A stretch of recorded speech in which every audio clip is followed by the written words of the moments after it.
Supreme court में नेब तरमीमुनि ख़िलाफ़ पीटीआई चेयरमैन की दरख़्वास्त ते ॿुधणी अॼु थींदी। चीफ जस्टिस अमृता बंदयाल की सरबराही में 3 रुकनी बेंच ॿुधणी कंदी।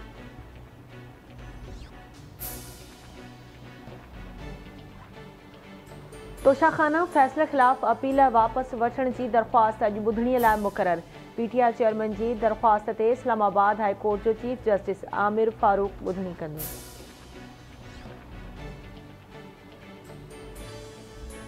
निगरान सरकार महांगाई जे मारियल अवाम मथां पेट्रोल बम किराए छॾियो। पेट्रोल के अघ में 14 रुपया 91 पैसा इजाफ़ो, डीज़ल में 18 रुपया 44 पैसा वाध।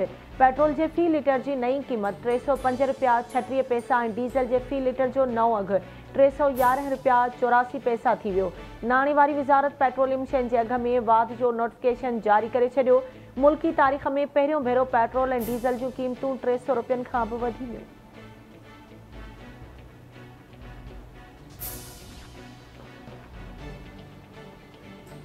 बनो के जानी खेल वारे इलाके में पाक फौज के काफ़िले भरसा आपघाती हमलो, 9 जवान शहीद थी विया, 5 ॼणा ज़ख़्मी।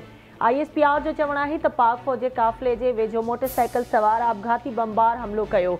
वाक़े खां पोइ सिक्योरिटी फोर्सेस इलाके के कड़ो चाढ़े सर्च ऑपरेशन शुरू करे छॾियो।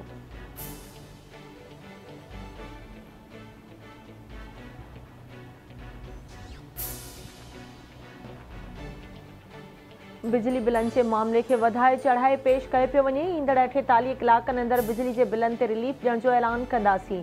बिलन के मामले के IMF सां गॾिजी ॾिसी रहिया आहियूं। बिजली जा बिल अदा करणा पवंदा। IMF सां मुआहिदे के यकीनी बणाए वेंदो। मुल्क में को भी बहरान न आहे, हालतूं ॾुखियूं ज़रूर आहिनि, मायूस पखेड़ण दुरुस्त न आहे। समूरनि इदारनि खां मुफ़्त बिजली इस्तेमाल बाबति पुछियो आहे। फौज में केर भी मुफ़्त बिजली इस्तेमाल न पियो करे। निगरान वज़ीर आज़म अनवारुल हक़ काकड़ जी सीनियर साफ़िन सां ॻाल्हि ॿोल। संदसि चवण आहे त आम चूंडूं पंहिंजे वक़्त ते ई थींदियूं। चूंडूं कराइण इलेक्शन कमीशन जो कमु आहे। चूंडुनि जे हवाले सां सुप्रीम कोर्ट जेको भी फ़ैसिलो कंदी उन जो एहतराम कयो वेंदो।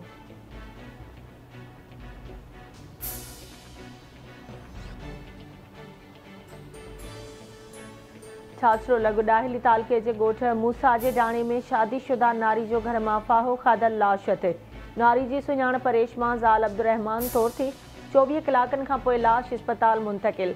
नारी के सावरनि क़त्ल कयो आहे। वारसनि जो इल्ज़ाम कंडियारू भरिसां ॻोठ हाजी खान गोपांग में हथियारबंदनि फुर दौरान मुज़ाहिमत ते नौजवान के क़त्ल करे छॾियो।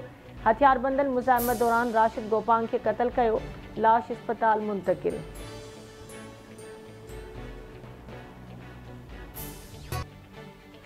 हज़रत शाह अब्दुल लतीफ़ भिटाई रहमतुल्लाह अलैह जे 280 सालियाने उर्स जूं तक़रीबूं अॼु खां शुरू। इंतज़ाम मुकम्मल। अॼु मज़हबी मामलनि बाबति सिंध जो निगरान वज़ीर ऐं सक़ाफ़त खाते जो निगरान वज़ीर उर्स जी तक़रीबुनि जो इफ़्तिताह कंदा। पुॼाणी वारनि तक़रीबुनि में सिंध जो निगरान वॾो वज़ीर जस्टिस रिटायर्ड मक़बूल बाक़िर शिरकत कंदो। मुल्क जी कुंड कुर्छ मां पांधीअड़नि जी आमद जो सिलसिलो जारी। सिक्योरिटी जा इंतज़ाम सख़्त। भिड़शाह में कलम 144 लागू। हथियारनि जी नुमाइश ते पाबंदी लॻाई वई।